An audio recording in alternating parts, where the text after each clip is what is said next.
everyone, it's Lisette and welcome. I hope you're having a great day today. I wanted to share some of my canning goods, and the reason I want to share them, I want to also be candid about the mistakes that I am making while I'm canning.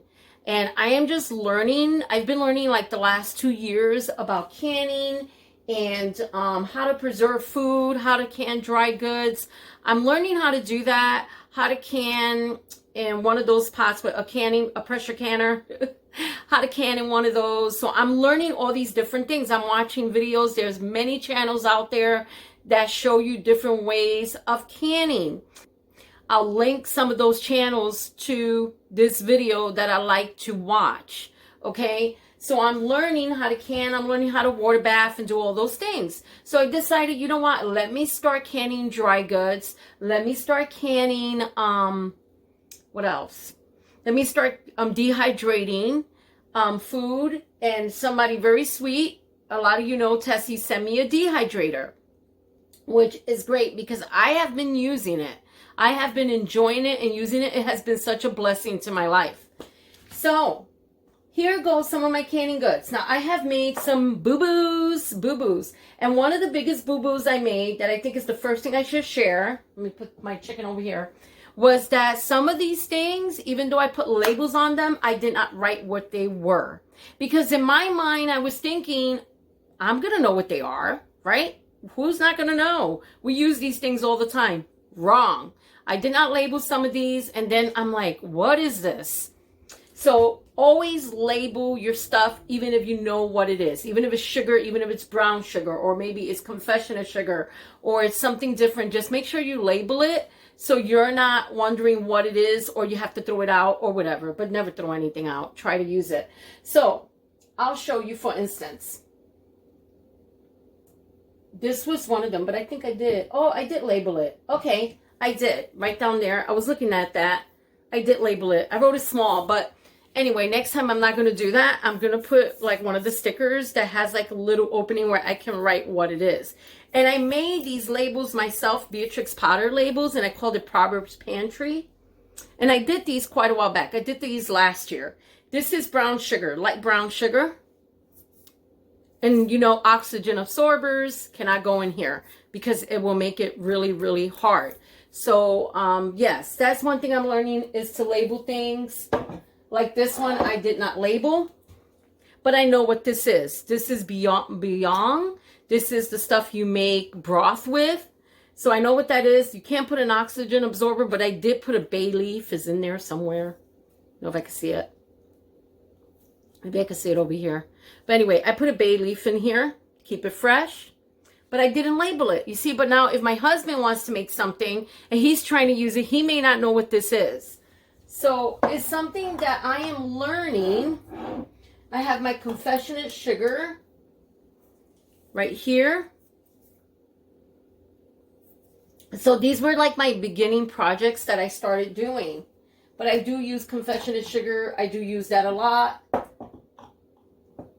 And then this is chili. You see, but I also didn't label it because that's an old label from a peaches jar that I used. I cleaned this out real good, and I am going to put an oxygen absorber in here when I get them tomorrow. I did order them off of Amazon, and then I'm going to put one in there. But this is chili mix, and I can put this in anything I make, and even in a crock pot, and it'll just taste really, really good. Now, here's my delicata. This was a big mistake I made. I dehydrated my delicata, and it is a type of squash that we grow in upstate New York. And if you look really close, it's very pretty color, very, very pretty color, especially in the fall. But if you look in there, you see an oxygen absorber, right? Well, your friend thought that was a regular oxygen absorber. I got 3 in a pack for 99 cents at the Amish store. It says double the life for fruits and vegetables, right? So I was like, yeah, great. So I bought these quite a while back. I've just had them in my pantry. So I finally decided I'm going to use them. So I took one out and I put it in here, and I'm all excited. But I'm thinking to myself, that's a huge oxygen absorber. And I'm thinking that to myself. And then finally I decided, Lisette, read the package. So I read the back of it. And it says, place 1 packet in each refrigerator bin or fruit bowl. And then it says place 2 packets in a larger refrigerator bin. So these are for the refrigerator. These are for when you make like a fruit salad and you're trying to keep it fresh because you're going to a picnic the next day. You put those in your fruit or your vegetables in the fridge. Yeah, so that was a big mistake. And one thing I'm learning, I can't just go on videos that I watch. I need to read the labels. I need to do that. I can't just say, oh, it's an oxygen absorber, that's going to work, and I'm not reading the labels. So that was one of my mistakes that I made, besides not labeling stuff that I should label. So I know what it is. Like I have these beans here. Candy's beans, because I don't want to keep them in the plastic, but I am going to water bath these beans. I am going to water bath these beans. So I have more beans in packets and I am going to water bath them. So I'm just learning. I'm learning new things now. This here, like the sauerkraut, I buy these at the Amish store. I don't know how to water bath sauerkraut, do anything like that. So I buy these at the Amish store. I do like to buy shelf stable items. And here's like the bread and butter pickles. We have these. We have some in the fridge open already, but I like to get those. And then if you look on top right there, I don't know if you can see too well. Right there, I have like my chocolate chips, my croutons and stuff like that in there. But those are not like long term. I use those to bake all the time. So it's not like it's long term where I need to have an oxygen absorber in it because I use them all the time. Then here I have some more of my other baked goods that I have up here. So I'm learning. And, you know, don't be hard on yourself because we're all learning, especially if you're new in this. Now I'm going to show you what I'm working on today in my kitchen. I'm going to be dehydrating spinach, and I'm also going to be dehydrating peppers. I might not have enough room in the dehydrator for the peppers. That might have to wait till tomorrow. But I'm dehydrating spinach today, and I have my spinach soaking in lemon water. But I'm doing that, and I'm going to be canning some granola. So let's go on ahead and let me pull the camera down so you can see what I'm working on. Okay, so here I have my jars, and I am going to be putting in these. They are clean, and I have 2 jars, and I have a small one. And matter of fact, I'm going to do my peppers that I dehydrated first. They're going to go in there. And these are some of the peppers I dehydrated. And I'm just, oh, they smell.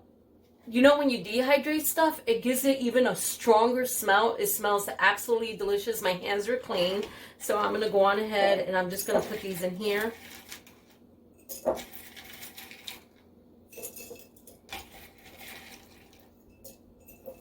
And they smell amazing. This just smells so amazing. And when I get my oxygen absorbers, they will go in here too. And I'm actually dehydrating more pepper.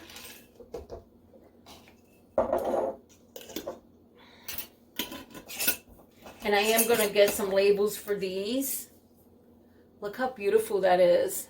They smell absolutely amazing and they look absolutely beautiful. They smell so nice. I am just so enjoying using the dehydrator and just learning. Actually, right now I have spinach that I'm going to be dehydrating, and it is in water.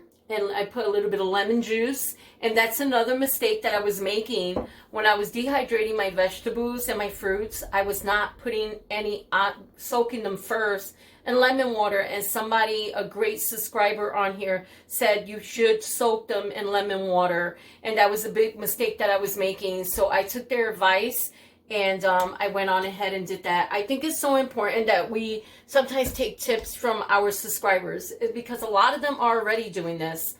A lot of them are canning. Some of them are learning, and a lot, if they don't know, they usually don't say anything. But the majority of them, they've been doing this. So when they tell me, hey, maybe you should try this, and it does work, I try it. If I see it doesn't work, then I'll discontinue it. But so far, I haven't had any problems. So, yep, so I got that one. So now I'm going to do the granola. And I got this granola for really cheap. And this is from the Ben & Dent. It's called Bare Naked Triple Berry. And I'm going to can these because I don't want to use the plastic. I want to take them out of the plastic.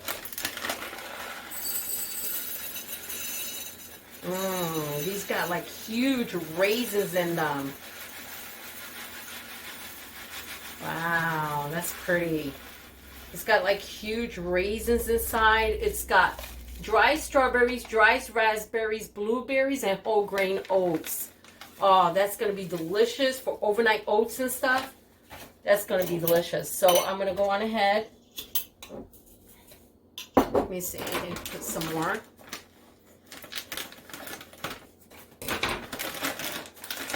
And add some more in there. So pretty. It just makes the food, it's better. It's better to can your dry goods. And it also is very pretty. There you go.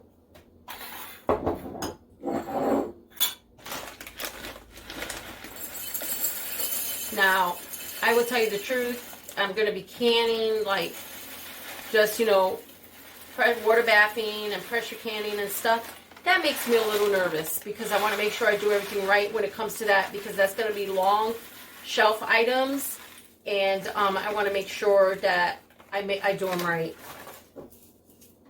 Here's another one. And I'm going to add some of this granola to that.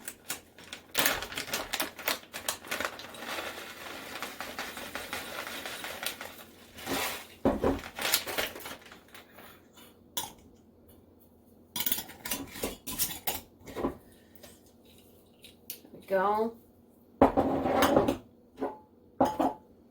You can see it. So pretty, so beautiful, and it surely makes your pantry look nice, and it just gets rid of all the boxes too. Now I have this plastic, and I'm just going to put the rest of this granola in here because this I'm going to use this week, and I'll use it next week, and we'll eat it up. I love granola. I love to mix granola with chocolate chips and have it for a snack. So this I'm just going to put in here, in the little plastic container, and I'll just use that. So that is my video for today. I really love this. I think it's so beautiful. It's just absolutely beautiful, and I so enjoy working in my kitchen, even though it's a mess. You see that back there? That's because I'm cleaning. I cleaned out this cabinet. I organized it because I had everything like piled up in there, so I took everything out and I cleaned out, and I've got to put those dishes away and finish cleaning. This is real life. This is my life, and I love it. I enjoy it. It is a blessing from God to be able to be a homemaker, to be able to be a woman of God, a Proverbs 31 woman that loves to be with her family, that loves taking care of her home. You know, some of us do work outside of the home. Some of us work from home. You know, one day I'm trying to get to the point where I'm going to be working from home completely full time. But for now, I do work outside of the home. I do help my husband. I work with my husband also. And I really enjoy it. But most of all, I enjoy being a homemaker, taking care of my home. Now it's time for me to get to it and get this kitchen organized because it looks a little crazy. I thank you all for joining me, and I'll talk to everyone soon.